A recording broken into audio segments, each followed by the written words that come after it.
délégation, oui, elle est accompagnée avec sa délégation.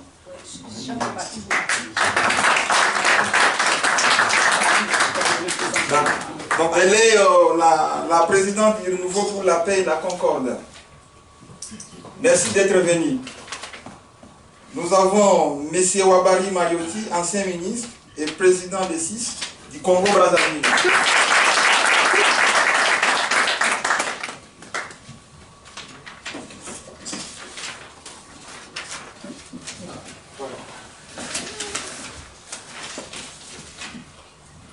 Nous avons M. Fernand Loubello, membre des CIS aussi, du Congo-Brazzaville, qui est aussi un excellent caméraman improvisé. Nous avons M. Gaston Combré de la République centrafricaine. Nous avons M. Médard Police et Bébé de la République centrafricaine. Il a besoin de représenter M. Olivier Garbiol. Ok. C'est plutôt moi qui l'avais représenté.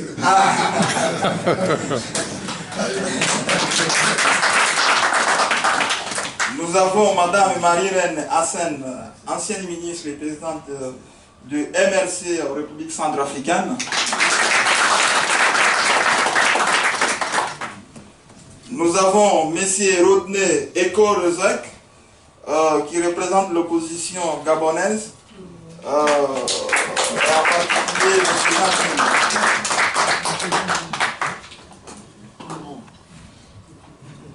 nous avons M. Cheikh Oumar, ancien ministre, personnalité politique, qui vient du Tchad.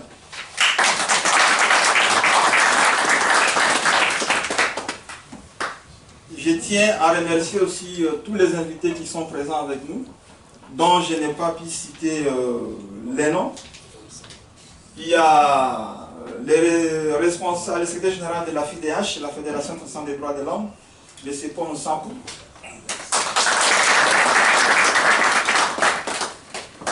Il y a une délégation qui est venue de la Belgique aussi, des anonymes, différentes personnalités, que je remercie de leur présence ici.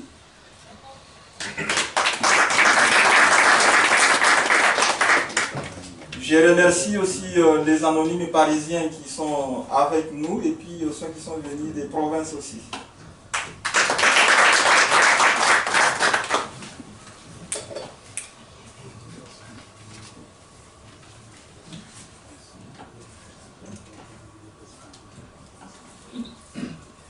On va faire un rappel à l'ordre parce qu'il y a des élus de France, des élus locaux qui sont avec nous. Je vous demande de vous lever afin qu'on vous applaudisse.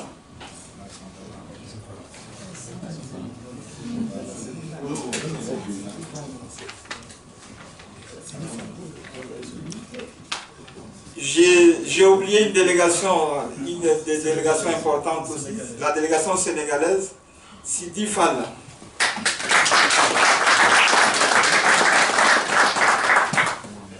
Je vous remercie.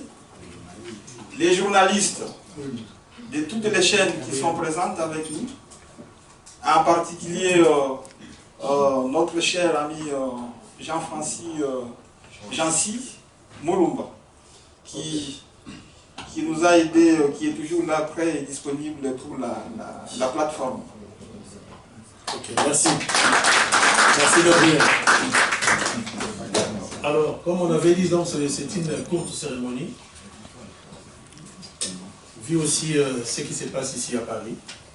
Donc là maintenant, on va passer à la lecture de la charte qui sera lue par l'honorable député Sami Badibanga.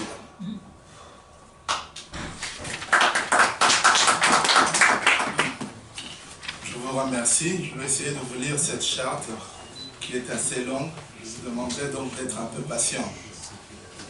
Solution africaine. Personnalité politique et indépendante. Organisation et association des sociétés civiles du continent africain.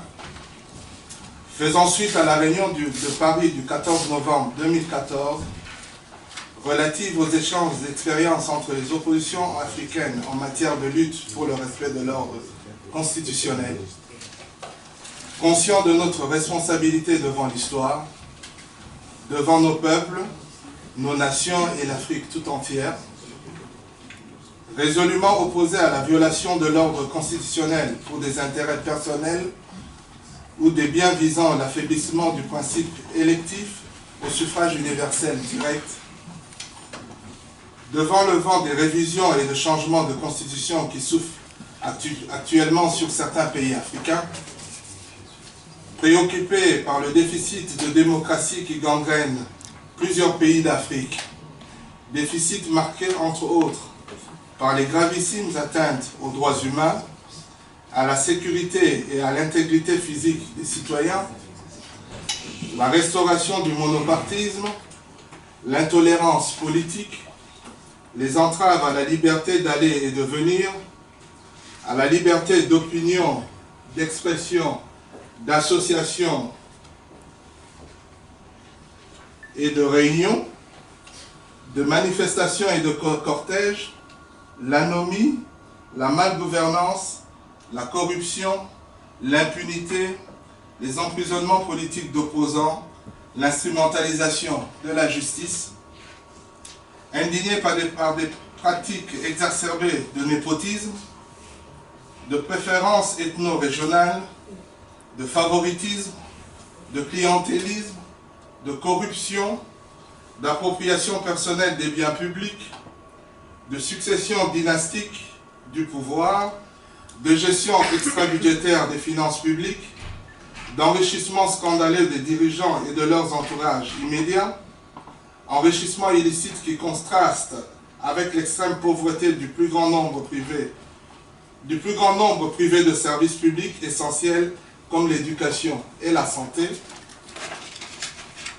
convaincu de la nécessité impérieuse de promouvoir des alternances politiques apaisées et consensuelles en Afrique et instaurer dans chaque pays africain une gouvernance articulée sur les valeurs de démocratie, d'état de droit, de respect de droits civils et politiques des citoyens africains, de solidarité et de justice sociale, socle de tout véritable développement économique qui place le citoyen africain au centre de l'action sociale, considérant la Déclaration universelle des droits de l'homme, la Charte africaine des droits de l'homme et des peuples, la Charte africaine de la démocratie et des élections, le Pacte international relatif aux droits civils et politiques, décidant de promouvoir la création d'une plateforme panafricaine des partis politiques, des oppositions africaines, des personnalités politiques et indépendantes, des organisations et associations des sociétés civiles du continent africain,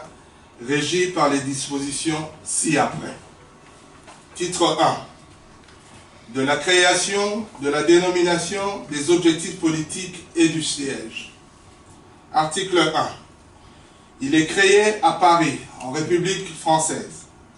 À la date de sa signature, la plateforme politique dénommée Initiative panafricaine pour la défense de la démocratie, en sigle IPDD, constituée des partis politiques d'opposition, des personnalités politiques et indépendantes et des organisations des sociétés civiles africaines.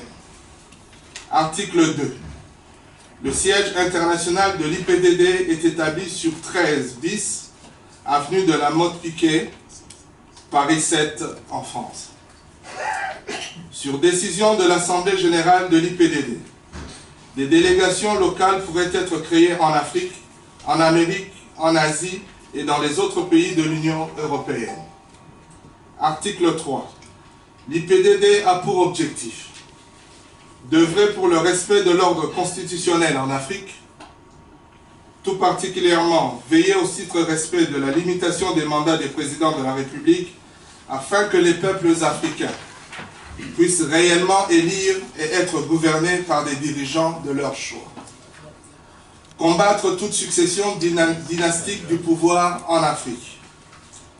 Œuvrer pour la promotion des conditions permettant l'organisation d'élections libres, transparentes et crédibles sur base de critères internationaux, par des commissions électorales véritablement indépendantes et composées de façon paritaire de représentants des mouvances présidentielles, des représentants des mouvances oppositionnelles et des représentants des associations des sociétés civiles africaines et présidée par des personnalités neutres et consensuelles. Travailler au renforcement de l'unité des oppositions réelles et des associations de la société civile indépendante afin d'aider à l'émergence de nouveaux leaderships politiques capables de canaliser la volonté de changement qui habite les peuples africains. Promouvoir les conditions permissives de l'émergence des alternances et alternatives démocratiques en Afrique. Aider à la promotion des armées et des polices réellement républicaines en Afrique. Titre 2. De l'adhésion des membres, des droits et des devoirs. Article 4. Peuvent adhérer à l'IPDD les partis politiques des oppositions réelles, les personnalités politiques et indépendantes, les regroupements politiques des oppositions réelles, les mouvements des femmes, les organisations de la société civile non affiliées aux majorités au pouvoir, les mouvements des jeunes et de la diaspora, ainsi que les autres forces vives des nations africaines qui adhèrent à la présente charte. Article 5. Les demandes d'adhésion sont adressées au comité de suivi pour examen et soumission à l'Assemblée générale. Article 6. Nul ne peut se prévaloir de la qualité de membre effectif s'il ne participe pas aux réunions et aux activités de la plateforme. Article 7. Les membres de l'IPDD ont le devoir de se conformer à la présente charte, de contribuer aux charges de la plateforme, de participer aux activités et manifestations de la plateforme. Titre 3. Les sanctions disciplinaires. Article 8. Les sanctions et les pénalités sont des mesures disciplinaires découlant du non-respect de la présente charte. Article 9. Les partis politiques, personnalités politiques et indépendantes, regroupements et associations membres qui violent, par eux-mêmes ou par leurs dirigeants, les dispositions de cette charte, qui se livrent à des manifestations ou soutiennent une cause contraire à la vision de l'IPDD, qui prennent des engagements susceptibles de compromettre l'action ou l'honneur de la plateforme, encourent selon les cas les sanctions suivantes. Une observation, un avertissement, un blâme, une suspension ou une exclusion. Titre 4. De l'organisation et du fonctionnement. Article 10. L'IPDD comprend des organes centraux et des représentations locales en Afrique, en Amérique, en Asie et en Europe. Les organes centraux sont l'Assemblée générale, le groupe de contact, le comité de suivi.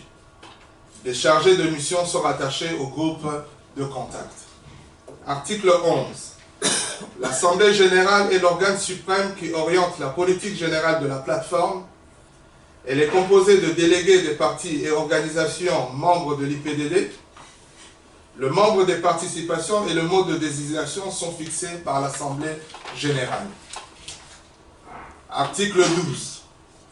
L'Assemblée générale est présidée par un présidium mis en place lors de sa session. Article 13. L'Assemblée générale siège à la majorité absolue de ses membres. Elle décide à la majorité simple des membres présents. Elle se réunit une fois par semestre en session ordinaire sur proposition du groupe de contact. Lorsque les circonstances l'exigent, elle se réunit en session extraordinaire à la demande de 3/4 de ses membres sur convocation du groupe de contact. Article 14. Entre les sessions de l'Assemblée générale, le comité de suivi assure le secrétariat et la permanence de l'IPDD. Il est composé de 4 membres. Article 15. Jusqu'à la mise en place d'un bureau coordonnateur, le groupe de contact est chargé d'assurer la direction provisoire de l'IPDD. Le comité de suivi est chargé de servir d'interface avec les partis politiques, les personnalités politiques et indépendantes, les sociétés civiles, la diaspora et associations membres. Article 16. Sous le contrôle du groupe de contact, Les chargés de mission effectuent les missions qui leur sont confiées dans l'intérêt de l'IPDD. Titre 5, des finances. Article 17. Les sources de finances des activités de l'IPDD sont les cotisations statutaires des membres, la contribution spéciale des membres, les dons et legs. Titre 6, de la dissolution. Article 18. L'IPDD peut être dissous sur décision judiciaire ou décision des 3/4 des membres siégeant à l'Assemblée générale. Titre 7. Les dispositions transitoires et finales. Article 19. L'Assemblée générale est l'instance supérieure de l'IPDD. Article 20. Tout différend dû à l'interprétation de la présente charte et de la compétence de l'Assemblée générale. Article 21. Les décisions de l'Assemblée générale s'imposent à tous les membres sans exception. Article 22. L'initiative de la révision de la présente charte appartient à l'Assemblée générale.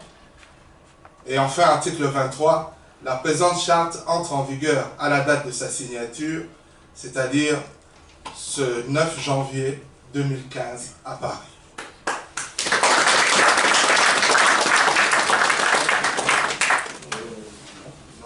Merci. Je vous remercie.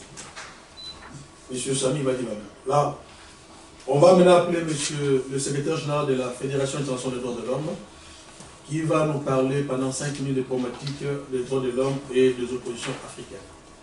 Monsieur Paul Sarr.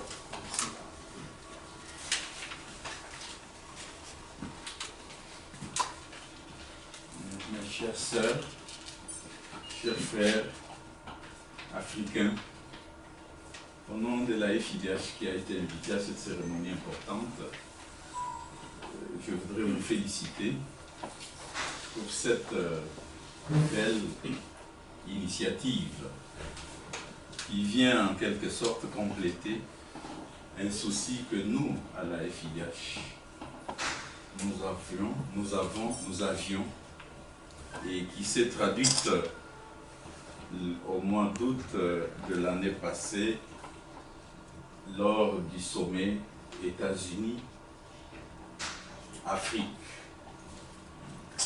Beaucoup de représentants des partis politiques de l'opposition y étaient aussi. Et ceux qui étaient avec nous savent très bien que nous avons lancé une initiative qui est très opérationnelle et qui a permis de déboucher à quelques résultats, notamment ce qui s'est passé au Burkina Faso.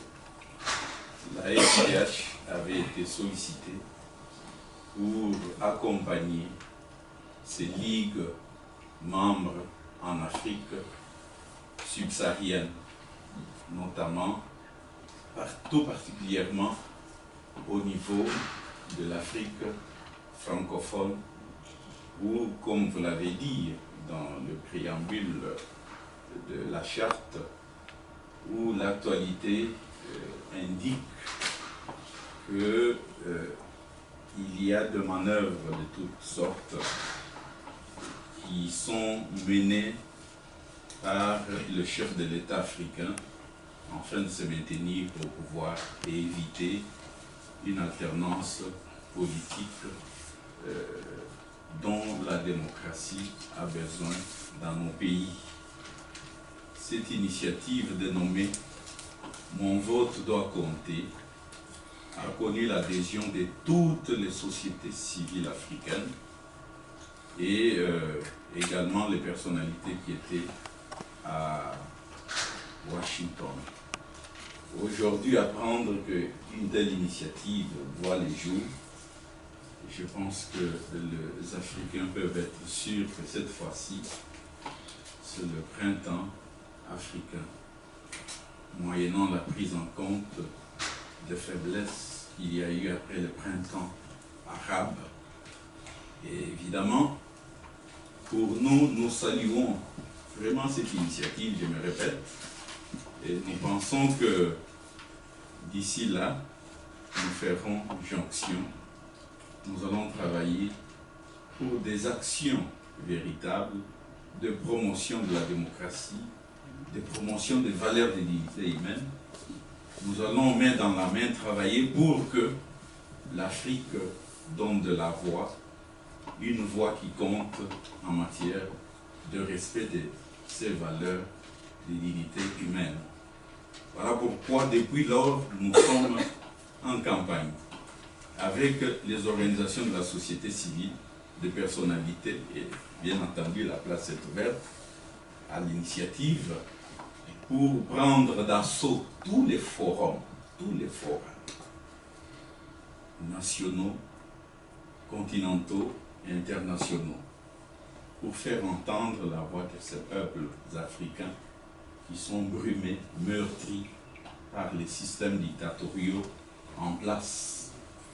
Voilà pourquoi je vous dis qu'à Dakar, en marge, lors des travaux du sommet, du 15e sommet de la francophonie, les sociétés civiles ont demandé et obtenu, pratiquement imposé, que l'OIF soutienne durant ce premier trimestre de cette année une rencontre de sociétés civiles pour lesquelles je vous invite déjà à Ouagadougou au Burkina Faso.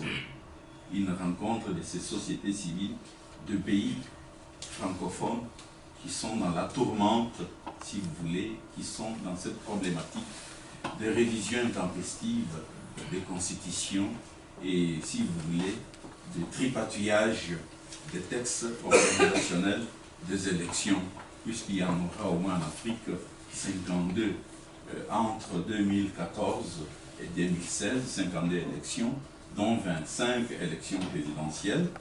Et beaucoup de pays qui sont représentés ici, il y a cette problématique qui se pose avec beaucoup d'acuité. Il y a des dictateurs qui sont là. Sassou Nguesso, 30 ans, Obiang Théodore, Obiang Nguema, etc. Museveni, Idriss Déby, Kagame, et tant d'autres que vous représentez ici. Voilà pourquoi ces sociétés civiles vont se retrouver à Ouaga. Pourquoi à Ouaga? Pour dire à Ouagadougou, pourquoi? Pour dire bravo, peuple burkinabé, bravo, société civile burkinabé, bravo, personnalité du monde politique qui tiennent à l'alternance, félicitations. Nous devons dire merci et féliciter ce peuple. Nous devons également nous retrouver à Ouaga pour donner un signal fort aux autres qui veulent s'accrocher de la façon que vous avez souligné ici. Pourquoi Ouaga? Pour mutualiser cette expérience burkinabé. Pourquoi Ouaga? Nous retrouver afin de pouvoir mutualiser d'autres expériences du continent africain, telles que l'expérience, si vous voulez, du Sénégal. Pourquoi Ouaga? Étayer davantage les synergies des actions qui peuvent être menées pour qu'on ne rate pas ces coches, comme nous l'avons raté lors de conférences souveraines dans nos pays, lorsque le mur de Berlin est tombé. Comme on l'a dit, est-ce qu'il y aura aussi un printemps africain, etc. Voilà pourquoi la FIDH et ses ligues membres et ses sociétés civiles partenaires de l'Afrique saluent votre initiative et a voulu, à travers ma personne, être présent, être témoin de ces moments importants de l'histoire de notre continent. Vous m'avez demandé de brosser un peu la problématique de droits de l'homme et la problématique de droit des oppositions politiques. Je pense que vous m'avez, dans vos interventions, honorable Samy, vous m'avez pris les paroles que j'avais un peu préparées sur le plan de droit de l'homme et des valeurs inhérentes, si vous voulez, à la dignité humaine, ainsi que les piliers de la démocratie. Et vous êtes vraiment des experts de la matière, puisque lorsque vous opérez dans les champs politiques, vous êtes censé connaître les contextes, les situations qui prévalent dans nos pays chacun.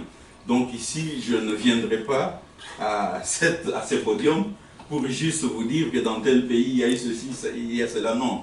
Ce qu'il faut retenir, c'est simple. Sur le plan de droit constitutionnel, sur le plan, si vous voulez, de droit de l'opposition, au niveau de presque toutes nos constitutions, ces droits-là sont insérés, sont presque garantis par ces textes-là. Mais dans l'application, rien n'y fait. Dans tout ce pays africain, surtout j'insiste beaucoup, dans le pays francophone, les textes sont là. Des beaux textes, mais qui ne sont pas appliqués. Et les droits des oppositions, les partis politiques de l'opposition, les droits des opposants, tant du point de vue de leurs droits civils et politiques, tant du point de vue de leurs droits, leur conférer aux partis politiques de fonctionner comme il se doit dans un espace de démocratie où on permet le débat, les débats démocratiques. Ces droits-là ne sont pas d'application. Et ces droits sont bafoués au point que l'on pense que l'opposant politique est un ennemi qu'il faut absolument détruire, attenter même, si vous voulez, à son intégrité physique et morale. Aujourd'hui, quand je vois Freddy, qui représente, si vous voulez, ici, à cette table, dans cette salle, l'honorable Diomi Dongala de la RDC, qui aujourd'hui continue à croupir en prison, puisqu'il est une voix contestateur, une voix de l'opposition qui puisse permettre à ce que la cité, le pays, soit géré comme il se doit, sur base des règles permis et des principes qui relèvent d'un état de droit.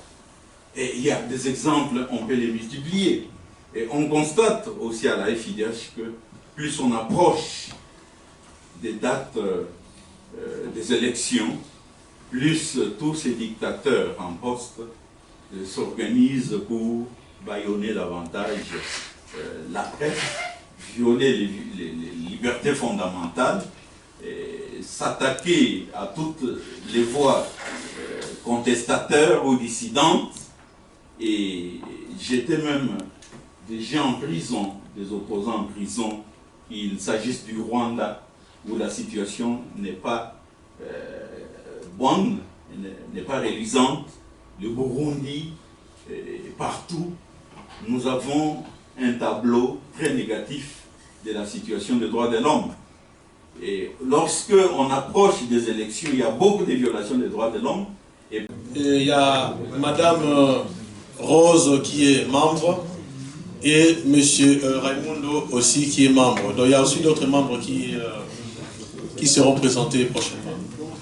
Après ça, il y a un comité de suivi que je dirige. Je suis secondé par Monsieur Ouabari. Nous avons aussi un groupe de chargés de mission dirigé par Monsieur Gabriel Maïndo. Donc, pardon. Oui, dirigé par toi. Donc, il y a d'autres membres qui sont dans ces groupes de... Donc, on a fini. Donc, nous vous remercions. On va donner maintenant la parole au président du groupe de contact, M. Mathios, pour un mot de remerciement. Merci. Et après, bon, on va vous convier. Bon, chers amis, pas grand-chose à vous dire, mais je voudrais simplement dire vraiment, ces instants sont des instants historiques. Pour la première fois, ça fait des années que nous vivons. C'est la première fois que les oppositions africaines, les sociétés civiles d'Afrique, les personnalités indépendantes, je déplore que mon ami Hachek soit des personnalités indépendantes, mais je souhaite de créer une bonne structure pour combattre les risques de vie. Et que nous nous retrouvons pour échanger. Et surtout pour mettre en place une structure qui nous permettra d'être en liaison de façon permanente. Je crois que ça va aider les luttes en Afrique. Quand nous allons sortir d'ici, je vous assure que les dictateurs vont trembler. Après la réunion du 14 dernier, quand je suis rentré à Brazzaville, le pouvoir a pris la parole pour dire voilà, il va vendre le pays à l'extérieur. Maintenant, ça son opposition, ça à Paris. Qu'est-ce que tu es allé faire à Paris, etc. etc. Mais sachez qu'il a eu peur. Il faut que dans chaque pays d'Afrique, cette peur-là habite les dictateurs. Et qu'on apprenne. Déjà, nous avons les gens de Burundi, au mois de mai prochain. On va voir comment Burundi va se comporter. Et en novembre, à Abidjan, avec Alassane Ouattara, c'est ça non? En octobre ou en novembre? En octobre, voilà. Mais, chers amis, il y a une responsabilité qui pèse sur nous. Nous avons créé cette structure en tant qu'opposant. Mais imaginez un jour qu'un d'entre nous devienne président et qu'il suive la voie des dictateurs. Qu'est-ce que nous allons faire de lui? On les dégage. Nous allons marcher sur. Nous allons marcher sur. Ça peut arriver.